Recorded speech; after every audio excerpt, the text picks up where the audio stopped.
RTC సమ్మె సందర్భంగా సంగారెడ్డిలో ఉద్రిక్తత చోటు చేసుకుంది. డిపో ముందు మహిళా కండక్టర్లు ఆందోళనకు దిగారు. శాంతియుతంగా నిరసన తెలుపుతుంటే పోలీసులు అరెస్టు చేస్తున్నారంటూ మండిపడ్డారు. తమ న్యాయమైన డిమాండ్లను వెంటనే నెరవేర్చాలని ప్రభుత్వాన్ని కోరుతున్నారు. అవగాహన లేని ప్రైవేట్ వ్యక్తులతో బస్సు నడిపించకూడదని సూచిస్తున్నారు. ఆర్టీసీ సమ్మెపై మరింత సమాచారం సంగారెడ్డి నుంచి మా ప్రతినిధి పివి రావు అందిస్తారు.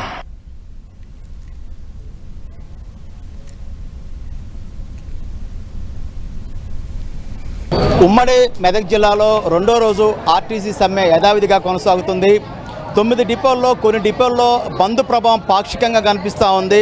చాలా బస్సులు సర్వీసులు మొత్తం యథావిధిగా నడిచే ప్రయత్నం అయితే అధికారులు చేస్తున్నారు. ఆర్టీసీ ఎండీ ఇచ్చినటువంటి ఆదేశానుసారం చాలా డిపోల్లో బస్సులు బయటికి యథావిధిగా సర్వీసులు నడుస్తూనే ఉన్నాయి. కొన్ని డిపోల్లో మాత్రం బస్సులు డిపోలకే పరిమితమై బయటికి వెళ్ళటం లేదు. మనం ఇప్పుడు సంగారెడ్డి డిపో దగ్గర ఉన్నాము, సంగారెడ్డి బస్ స్టాండ్.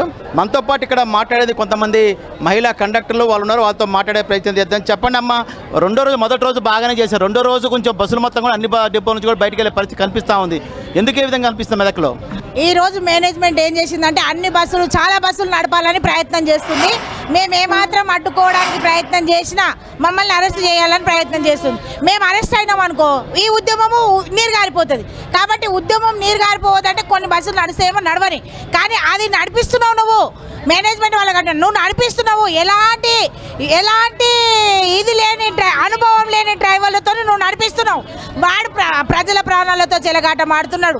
కాబట్టి నువ్వు ప్రజల ప్రాణాలతో చెలగాటం ఆడే సీఎం రేవంత్ రెడ్డి అన్న రివిజన్ చేసి అక్కడ పక్కన కూర్చో, కొడగాలి పోయి కూర్చోపో. నీకు ఏం చేత కాదు. ఏమన్నా అంటే నా తానేం లేదు 50 రూపాయలు ఉన్నాయి, దీన్ని ఎవరికి వంచాలంటావు. నువ్వు ఎవరికి వంచాలన్నా నువ్వేం సీఎంవి? ఎవరికి వంచాలన్నాడు నువ్వేం సీఎంవి? తండ్రి అంటే ఒక ఇంటి బాధ్యత మొత్తం చూసుకొని 50 రూపాయలు అన్ని అందరికీ వంచాలి. నీకు చేతనైంది ఏమది? మమ్మల్ని గవర్నమెంట్లో విలీనం చేస్తున్నావు. మమ్మల్ని గవర్నమెంట్లో విలీనం చెయ్యు. ఫస్ట్ పాయింట్ అదే. నువ్వు ప్రజలలో మా ఆర్టీసీలను ఏం బదలాం చేస్తున్నావు? నువ్వు వాళ్ళ డిమాండ్లు అన్నీ 29 నెరవేరుస్తా, నేను 3 పక్కన పెడతా అన్నావు. సంవత్సరం లోపల నెరవేరుస్తాను, 3 పక్కన పెడతా. మాకు 3 కావాలి. ఆ మిగతావి 29 పక్కన పెట్టు. అవసరం లేదు మాకు. అవుటంతులు అవే నడిచొస్తాయి. మాకు కావాల్సింది ఏంది? నువ్వు గవర్నమెంట్లో విలీనం చేస్తానన్నావు, విలీనం చేయాల్సిందే. నువ్వు మహాలక్ష్మి పథకం చెప్తున్నావు, మేము సక్సెస్ చేసినాం. నువ్వు ఇచ్చిన నీ నోటి ఎక్కడ దొరికితే అక్కడ మాట్లాడుతుంది. నువ్వు ఇచ్చిన వాగ్దానాలల్లా మేము చేస్తున్నది ఆర్టీసీ మహిళా కండక్టర్ మా సోదరులంతా మేము చేస్తున్నది మహాలక్ష్మి పథకం ఒకటే సక్సెస్ అయింది. అది ఒకటే సక్సెస్ అయింది నువ్వు ఇచ్చిన దాంట్లో. ఇది మనం చూస్తూనే ఉన్నాము. మొత్తం మీద మహిళలందరూ కూడా బస్ స్టాండ్ పక్కనే కూర్చొని నిరసన వ్యక్తం చేస్తూ ఉన్నారు. మెదక్లో ఉన్నటువంటి డిపో కార్మికులందరూ కూడా అరెస్ట్ చేసేసి పాపన్నపేట పోలీస్ స్టేషన్ తరలించారు.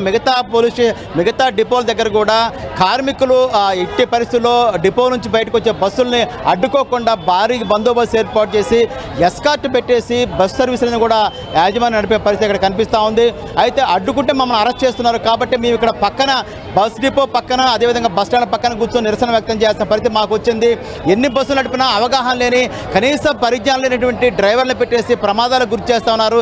ఇప్పటికైనా మా న్యాయమైన డిమాండ్ను పరిష్కరించాలి. 29 డిమాండ్లు కాదు, ముఖ్యంగా మమ్మల్ని ప్రభుత్వ ఉద్యోగులకు గుర్తించాలని ప్రధాన డిమాండే మాదని కూడా కార్మికులు చెప్పే పరిస్థితి ఇక్కడ కనిపిస్తూ ఉంది.